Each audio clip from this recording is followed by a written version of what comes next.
Hey everyone, Matt here, and welcome back to Hiveswap Friendsim. This is the 5th episode on the channel. 5th episode of this game. In the last episode, we did Volume 4 of Tagora and Fikir. In this episode, we are doing Volume 5 of Affection, Unwanted, or Untrue. Without much more to say, let's get into it. Walking! You sure are doing a lot of it recently. Back on Earth, you never got near this amount of exercise. You are gonna be so in shape when this is over, provided you still have all your limbs attached and your bones uncrushed. You could probably come up with a safer way to travel, a taxi or some sort of bus system, but you don't have any money and you can't read signs. Also, you are routinely covered in blood and bruises. So, walking it is! Tired as you are, your feet still carry you toward friendship, mystery, and Zebruh. Let's go left. As usual, the streets are hopping, just bouncing around like an overactive bunny rabbit on Easter morning. Up ahead, at an intersection of streets, is some kind of night market. Well, every market on Alternia is a night market. As previously stated, you are broke, but there's nothing wrong with a little bit of window shopping. Who knows what kind of awesome stuff you'll find. You can learn a lot about a culture from their stores. You are so intent on thinking positive thoughts that you are nearly at the market before you realize that quite a few people are coming toward you in the opposite direction. Some there are running, actually, and screaming. Looks likely that something has gone down, violence-wise. It's not a stampede. You aren't in any danger of being trampled and the street is wide enough to just step aside and let crowd pass by, or it would be. You get a brief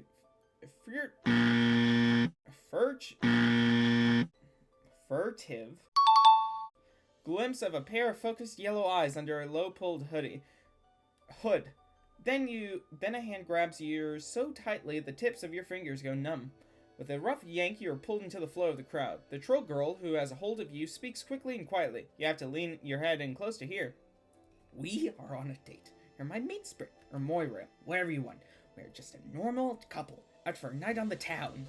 We're gonna go catch a movie, and get some soft-serve grub cream. You feel me? Wow, okay! Play along and hold hands. Your heart beats so hard you can feel it in the back of your throat. You adjust your grip a little to make your hand easier to hold. In response, you get a squeeze, like she's thanking you. You match her pace, a surprisingly difficult feat considering how short she is. Mind you, people are still shouting. What the heck happened back there? Someone died. You figured that, but that's not exactly rare for Alternia, is it? You've seen way more dead people here in the last couple days than you've seen throughout your entire life on your planet. You tell the troll girl you thought that was just kind of normal here. Normal, sure, when low bloods get killed. Natural order of things, right? But with high bloods, it's different. Personally, I don't give a shit about the natural order. Doesn't matter what the job is, I'll take it. Oh, so High Blood is dead and you are currently holding hands with the troll who did the dirty deed. You chose to help her lay low, i.e. she made you her accomplice, i.e. you are now her friend. Helping someone carry out a cold-blooded murder is a super friendly thing to do. Why had she called you? Her mate Sprint? You're not sure what that is, but it sounds great. You ask her what you should call her. My name's Polypa, but there's no reason to go throwing it around. Let's just not talk at all. You want to point out that it won't look like a very convincing date if you're just walking in silence, but that would require talking, and she told you not to do that. A trio of those spiky robots go marching by, drones or whatever. Their big ugly heads swivel back and forth, like they're looking for someone. Polypa doesn't say anything and she keeps her eyes forward, but she goes as sharp as a laser, every muscle in her body tensing. You feel it through her hand. Her fingers tighten on yours until the drones disappear into the crowd. She yanks you around the corner into a smaller alley connecting two roads. There's nothing here but a pothole and a couple dumpsters. Hold up a minute. Her hoodie has a symbol on the front of it, two overlapping gold ovals. Most trolls seem to have a symbol designating their blood color on them somewhere. This means she's a gold blood, right? But then Polypa yanks the sweatshirt over her head, and underneath she's wearing a tank top emblazoned with the symbol in olive green. It looks a little like a cat. It's pretty cute. She tosses the sweatshirt into the nearest dumpster and kicks a button on the side. A whoosh accompanied by a sulfury stink of immolation. In itself, don't go dumpster diving in Alternia. Polypa grabs your hand again as you head back out as you head back to the street. With her other hand, she works the tie out of her hair, shaking it out of its ponytail, letting it fall in thick, sweaty clumps against her neck. Next, she reaches up and takes part of her right horn off. Wait, no. It was a bit of a veneer, an artificial bit to cover up a notch in the chitin. What are all of these random wardrobe changes about? You wonder until you actually begin to listen to some of the conversations happening around you, and check out the big billboard-sized screens mounted on roofs every few blocks. Seems like the rumor mill is already going hard. Apparently a well-respected violet troll is dead, killed in public in full view of witnesses by a gold-blood girl with a ponytail. Wow, you are really dealing with a professional here. I need to find somewhere I need to find somewhere to lay low until the heat turns down. I mean, we both do, since you're my associate now. I had a contract waiting, but I don't know what happened to her. It's possible she got spooked. Got any ideas for likely hideouts? I'm not from around here. You wonder when the world made her think you have any idea what's going on. Ever. She keeps giving you sharp looks, as if she is gradually catching on to just who she has chosen to recruit. You want her to understand that no matter how busted you look, you are an amazing friend and co-conspirator. Well, here's your chance. What do you propose? Catch a movie and get some soft-serve grub cream. Polypa's mouth twitches. It could just be a muscle spasm, but you like to think it's a smile of approval and burgeoning camaraderie. Yeah, I guess we could. That's what people do on dates, right? It's been a while. I haven't seen a movie in forever. Let's do it. She squeezes your hand. You would have thought holding hands for so long would get sweaty and uncomfortable. You are certainly nervous enough, but her skin is surprisingly cool. With a couple of exceptions. All of your new friends have been literally cold-blooded. Also metaphorically, for a few of them.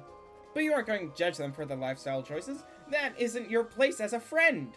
Regardless, your point is it's kind of nice holding hands even if it's under completely false murder pretenses. Come on, there's probably a theater in there. Makes sense, you aren't from around here and you don't think Polypa is either, but you can always recognize a mall when you see one. Stores and escalators and fountains full of slimy mall water that's probably been in there for years.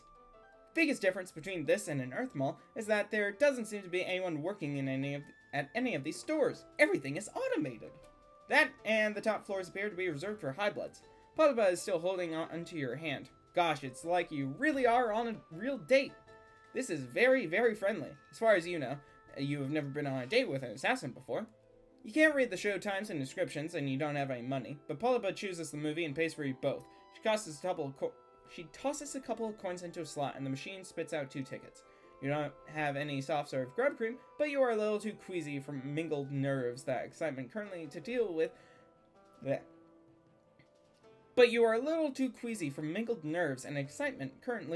anything called grub cream. You do, however, stop for a bag of buttery exploded kernels at the concession stand. The theater you follow Polypa into isn't crowded, but you still feel every pair of eyes settled on you as you walk up the steps. Your heart pounds and sweat slides down the back of your neck. You are just positive everyone can see right through you to this deeply controversial cross-species match-up you've got going here. Even worse, Polypa takes a seat weirdly close to the only other group in here. Man. Awkward. The movie starts playing. Apparently on turning out there aren't any trailers before movies. Kind of a bummer. If you're going to be stuck here, you want to know what hot new summer blockbusters you have to look forward to. Surprisingly, the movie turns out to be a romantic comedy. You expect Polypa to choose a thriller or horror movie. From what you can glean of the plot, it's about a beautiful young Jadeblood who's involved with a visiting Blueblood and their servant, a big bumbling Bronze. The portrayal of Lowblood strikes you as vaguely offensive. They grunt and fall down a lot. The caverns look a lot fancier than you remember from the time you hung out with Bronya, just a lot bigger and more glittery. The main character spends a lot of time pulling a jeweled comb through her lustrous hair. The dialogue is kind of incoherent, and you just don't think it's because you are unfamiliar with the cultural context. It also doesn't help that Polypa keeps up a running commentary throughout. The ban on conversation has apparently been lifted. Ugh, I can't believe they added in the mistaken identity storyline. So unnecessary. Also, Black Rom is so boring in comedies. There's just no punch to it. I can't believe how bad this is. I don't remember the book being this garbage, but I had read it a long time ago. My taste may have been just worse back then. You're looking at her in a whole new light. She shrugs, possibly a little self-conscious. What, you think I've been an assassin since I pupated? I used to have a blog for relationship advice and stuff like that. Of course, I was just messing around. I didn't know anything beyond what I read online. Two characters are kissing on screen. You have no idea who they are. You were way more interested in the fact that Polypa has decided to tell you her life story in the back of a movie theater. The deep blue light from a scene and the brooding caverns washes over her, making her look noble and sad. You are entranced. It didn't last, though. I doubt it had anything to do with my blog, but a few sweeps ago, a group of kids broke into my hive. I think they were high, maybe on sober. Whatever, they stole a bunch of my shit, killed my Lucis, and some psionic fuck broke both my legs with his brain. Just because he thought it would be funny. You're riveted! You have a bit of tragic backstory yourself, but nothing this dramatic. Polypa picks through the buttery popcorn exploded kernels with a delicate claw. I was trapped in my hive. I would have starved to death if it had been for some teal who lived in my neighborhood. Just some idiot who ran around with an Eastern Alternia replica sword, challenging Purbeast to duels. Teal bloods are Jesus. Pedantic Oh, I'm struggling. Bulge lords, but they care about justice, and those kids who had fuck! And these kids had attacked me for no reason. I didn't break any laws. Anyway, that's why I'm equal opportunity for how I take jobs. Low blood, high blood, everyone is scum. One of the kids in the row ahead of you turns around to tell Polypa that if she and her Moira want to get all nasty and pale, maybe you should get a room. Polypa kicks the back of her chair and tells her maybe she should mind her own business. The girl looks about ready to jump over the back of her seat, but the guy next to her pats her firmly on the cheek. Almost a slow-motion slap. Firm and intense, with plenty of uncomfortable, intimate eye contact. The girl settles down after that, and everyone goes back to watching the movie. The rest of it goes by, and your head spinning, and your head spinning, and your heart in your throat. You are glad Polypa trusts you enough to share her past, but you are nervous about talking about it in public. Wasn't the whole point of coming to the movie to lay low?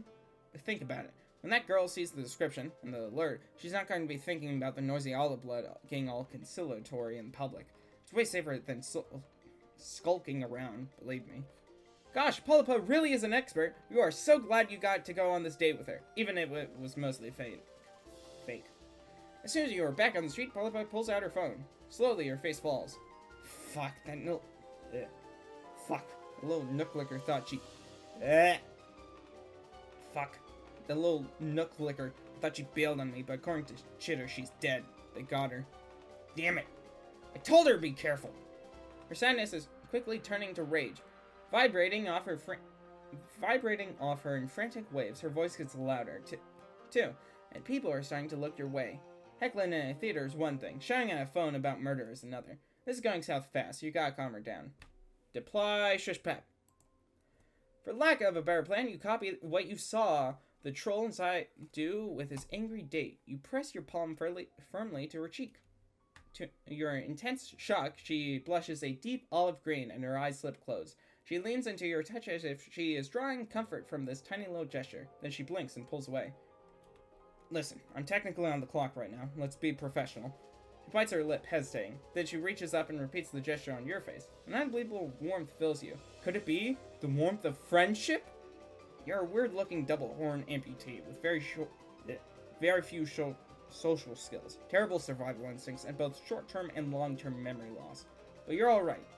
If you ever want to earn a little cash, I could use a partner I can depend on. Is it raining? No. Those are just tears in your eyes. Tears of gratitude. Okay, don't get too choked up. You're definitely just going to be bait. You're sure, Polypa, that, due to your general ineptitude, you wouldn't want it any other way. Victory! Yay! Alright, that was quick, so let's hurry up with Zebruh. I love Zebruh. He sucks so much, but I love him. Zebruh. Polypa, go easy. Heh. Oh, almost clicked on that one. Zebruh. Your stroll takes you into a nice part of town that seems to have larger, more McMansion-style hives. Based on your past experience on Alternia, you're not quite certain that upper-class enclaves equal safety for you. But you might as well explore. You never know where you can find your next friend. But the power of positive thinking must be on your side, because someone emerges out of the shadows of these sprawling suburbs. Oh, hello there. I don't believe we met. I'm sure I would have remembered someone with such unique looks. You don't know where you are, do you? By this point in your time on Alternia, you don't know if it's wise to admit you're lost and naive to the ways of the world, but you don't know what you could say to try and convince this guy that you've got any kind of street smarts. You nod your head reluctantly, but it actually looks more interesting in you after the confirmation that you're new to the neighborhood. Have you perhaps found someone who likes you for your vulnerability and naivety? That would sure be fantastic luck. It's a good thing that I found you. Not everyone is as respectful of lowbloods as I am. Oh, but I shouldn't make assumptions just because you're not much to look at. My bad. I don't mean to be forward, but you're just so interesting. Mind if I ask what your blood color is? Mind if I ask what color your blood is? You hesitate. While you're still terrifyingly ignorant of the intricacies of Alternian society, you're starting to feel terrifyingly informed about the role that blood color plays in this world. And you've managed to gather by now that plain old human red isn't considered one of the better colors to have. What do you do? Tell the truth. Red, huh? Wow, that's so unique. I've always liked the color red, but I don't think I've ever filled a quadrant with a red blood before. I don't think I've ever made friends with a low. Fucking shit. I don't think I've ever made friends with a red blood before. You don't know what a quadrant is, or what it means to fill one. Given your experience on this planet so far, you're nervous that it could mean something violent. But you don't want to further expose your ignorance, so you just say that you're as excited for this friendship as he is. Heh, you come on strong. Nice. You need a place to stay for the day, right? I can help you out with that. I've got plenty of spare rooms for guests in my hive.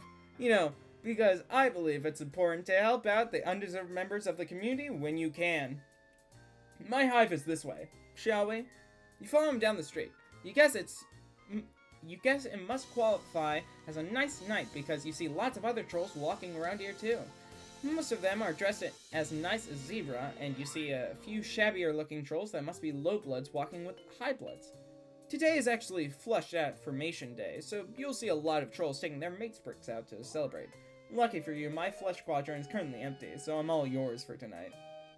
That sounds a little weird. He doesn't need to be all yours, you assure him. You're an easygoing individual who's happy to share their friends with plenty of other friends. Sure. Sharing being a good thing, if you're into that. I could be, speaking personally, like maybe with two low bloods, but not in an objectifying way. Everyone involved has got to respect each other, you know? Wow, what?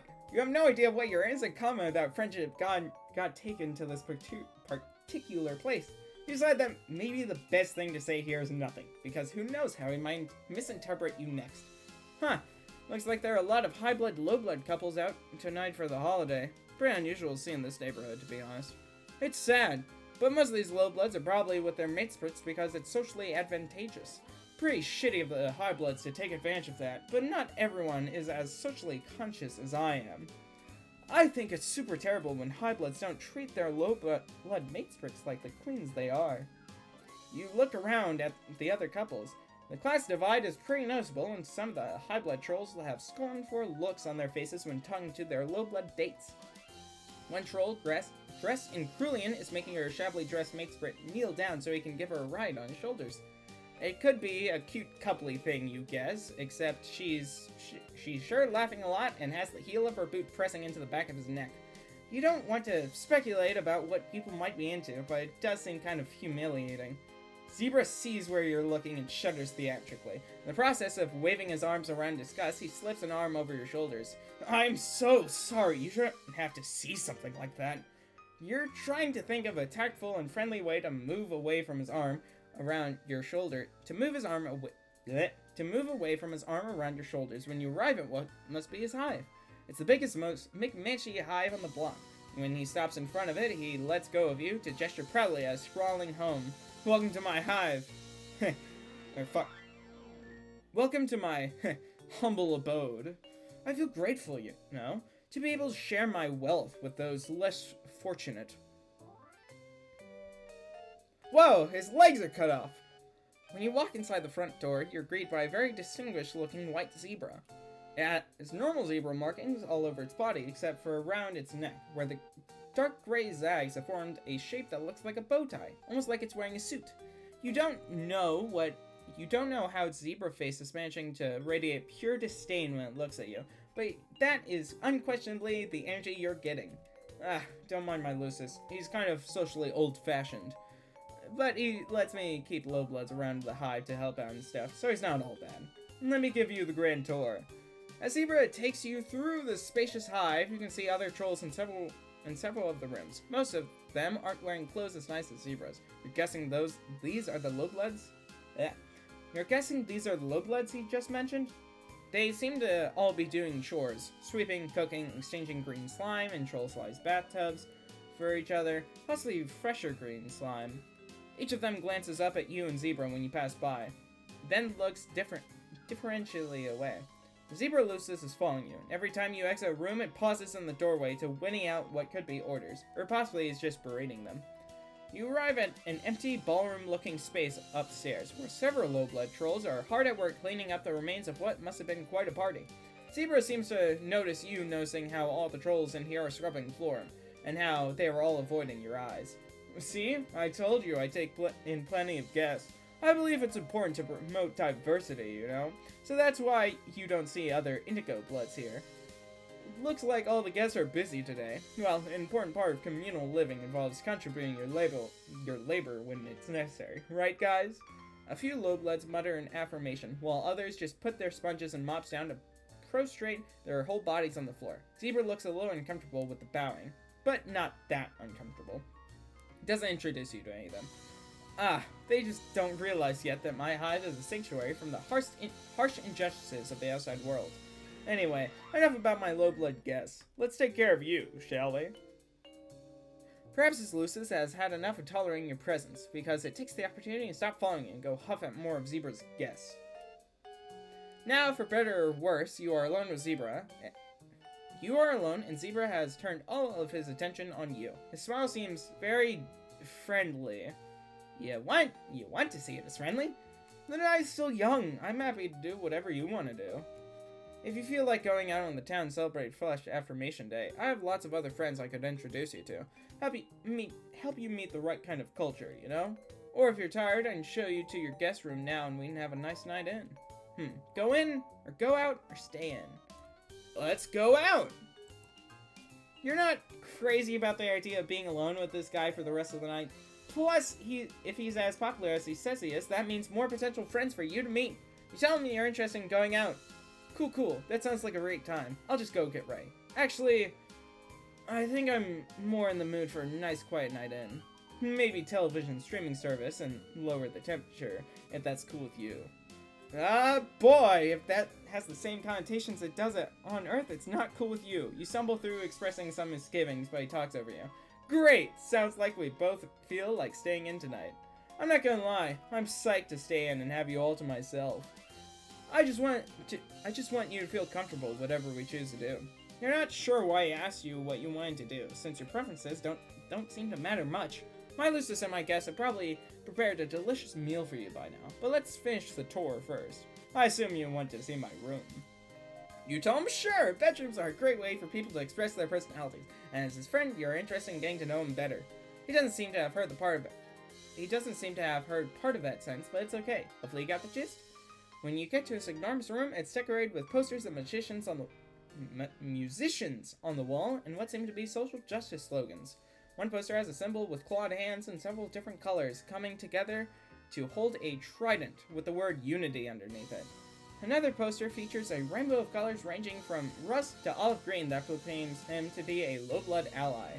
Two other low-blood servants are in here, one of them standing on a stepladder to some high shelves, while the other crawls around on the floor, scrubbing and picking up wrappers that Zebruh seemed to have just littered there. Pretty sweet place, right? You look confused by the posters. Your music taste probably isn't refined enough to have heard my favorite bands. I only listen to subversive musicians that speak truth to power. Luckily, you have me to teach you how to confront your privilege and support marginalized artists. Also, did you notice my rad pile? It's a perfect set for feeling jams with your Moirail. He winks at you. You don't know what Moirail is, or what he means by feeling jams, which sounds like, in theory, it could be a nice thing, but maybe not, given the sleazy way he says it. You tell him that it looks like a very nice pile of things. You spot a couple pillows, what looks like a puppet with a disturbingly long nose, some random bow ties, a few horseshoes. You look intrigued. Want to lie down on it for a second? You don't have to do anything, but sometimes it'd be nice to just, pacify each other a little bit. He sprawls on the pile in what he probably thinks is an enticing way, like he wants you to draw him like one of your French girls. You turn away to hide your disturbed expression on your face, because turning down on his advances probably isn't the best way to secure his friendship. As your eyes cast about the rest of the room, you notice the low-blood servant scrubbing the floor is having a coughing fit. You can tell that because she's trying to cough unobtrusively, but it seems like she's hacking her lungs up, which each big cough, fucking shit, with each big cough racking her whole body and making her shoulders shake. Concerned, you crouch down by her side. She jumps when she notices you're concerned, and mumbles that she's fine and that you don't need to worry. But she doesn't look fine. Now that you're getting closer to look, you can tell that she seems to be underfed and exhausted, with sickly shadows on her face and scraped up knees and elbows. She looks bad, and you know bad, considering how much of your time you've recently spent stumbling around with various excruciating injuries. You mentioned to Zebruh that his guest is not looking so good. He frowns, getting up from his pile of stuff to come investigate, blinked down at you in confusion, and not sparing a glance for the low blood. What? What are you even talking about? Servant tries to go back to her scrubbing, but she struggles with coughing and scrubbing simultaneously. It's hard for you to watch. Surely she would feel better if she took a break and ate or drank something. You asked Zebruh about that hot meal he said was being cooked for you. Maybe you could give some of it to this poor sick troll. Jeez, you're making me look bad. There's no way a guest in my house could be going hungry. I expect the low-bloods and do everything in my power to take care of them. You think you think you're a better ally than I am?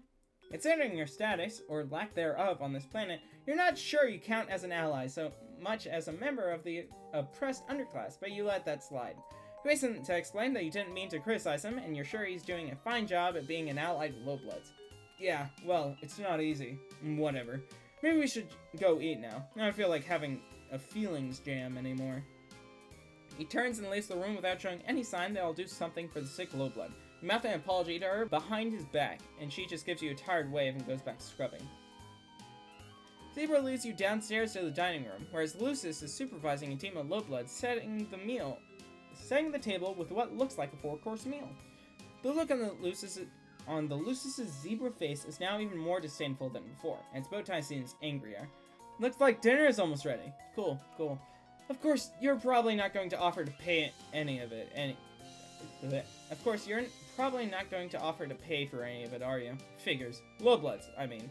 Trolls, in general, are always expecting you to provide for them without ever offering any consupence in return. For once, you're kind of glad that you're unfamiliar with his alien vocabulary and innuendo. You have absolutely no money, which he definitely knows. You can pay him back for the dinner in friendship? Yeah, well, I'm not sure if I want to be friends with someone who has a problem with the way I do activism. I have it on good authority from every other high-blood I know that my intersectional praxis is valid.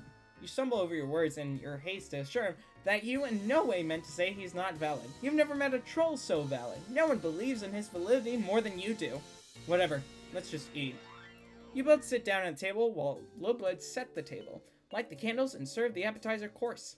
You can't help but notice that most of them look just as malnourished and sickly as the trolls upstairs, but it might be best to not bring that up again. You in silence for a while, and Zebruh looks like he's stewing over something. Then he sets his fork down and looks over the table at you with a frown. You know what? I just realized. You totally denied my Lowblood her agency when you questioned me about not feeding her. Yeah, what you said was totally problematic. You don't respect Lowbloods at all, do you? Not like I do. You tried to apologize, saying that it was not your intention to disrespect anyone, but that you're sorry you apparently did. He doesn't let you get the words out.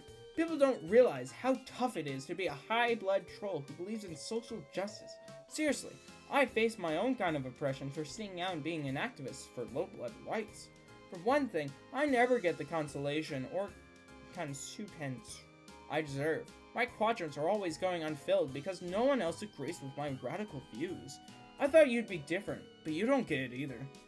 You tried to tell him that he's got you all wrong. You agree with his radical views and believe in low-blood rights, which is why you were concerned for his guests in the first place. But he acts like you didn't say any of what you just said. You're just another one of the oppressors, complicit in the unequal power structures of our fucked up society.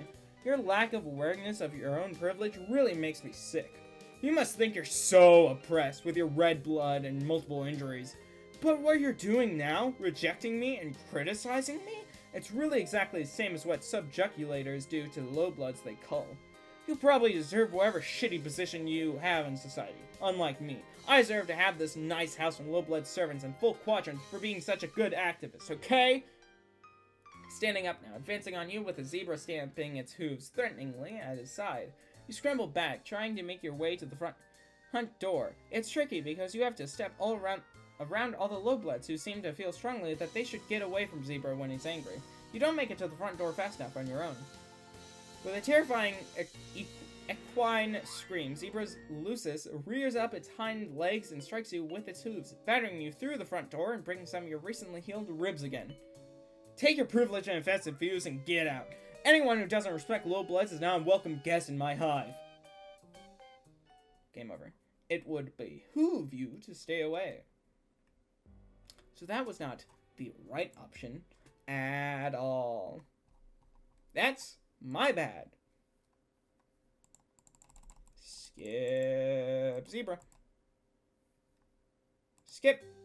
Tell the truth. Skip. And show me to my room, please. You think that going out with Zebruh on Flesh Affirmation Day might potentially give him the wrong idea. Yep. And besides, you're pretty tired, so you don't feel like going out. You tell him you're ready to retire to your guest room now. Sure. Oh, bruh, by the way, have you heard of Chixie Rocksmere? You probably haven't. You don't seem like you're a very serious music fan. But you've got a great opportunity tonight to learn from me. One of our low-blood musician friends is playing a show for the holiday, and I can get us in because I'm super connected in the scene. We should go just in case she's there. You could have sworn you told him you wanted to stay in tonight, but okay! You can gather the remains of your energy and go out to this concert with him. That's what a good friend would do. Because fuck my choice, I guess. He takes you across the town to the concert, only trying to hold your hand or put his arm around you a couple times on the way, so it could be worse. Maybe hand-holding is totally platonic on Alternia? You hope so. The concert itself is one troll with a guitar and a harmonica who, according to Zebruh, is a low-blood whose songs are spraying truly radical messages, almost as radical as Chixie's. Enjoy the tunes as much as you can, but you don't understand what the lyrics are trying to say. You ask Zebruh what the lyrics mean, since the message is apparently important to him, but he gets annoyed with your question. What? The lyrics are about, well, they're about a lot of things. Social justice and oppression and stuff. It's hard to explain to someone who doesn't already get it. Like, if you're not on my level already, I don't know what I can really say, you know? But enough about the music. I want to talk about you. What sort of things are you into? You had many opportunities on Alternia to talk about your interests. How interesting! You say that you like playing games, but he's already interrupting you. Cool, sounds great. Really interesting stuff. But what's your quadrant situation like? It's harder to pretend that you know what he's talking about now, that he's asked you about quadrants directly. You admit you have no idea what he means by quadrant situation. Whoa, you're even more clueless than I thought. Don't worry, I still find you attractive. He goes into a brief, but not really brief enough, explanation of the 4 types of romance on Alternia. Mate spritship, the flesh quadrant, which to you sounds most analogous to human romantic partnerships. Morale agents, the pale quadrant, which sounds like an exceptionally codependent friendship by human standards. Auspicism.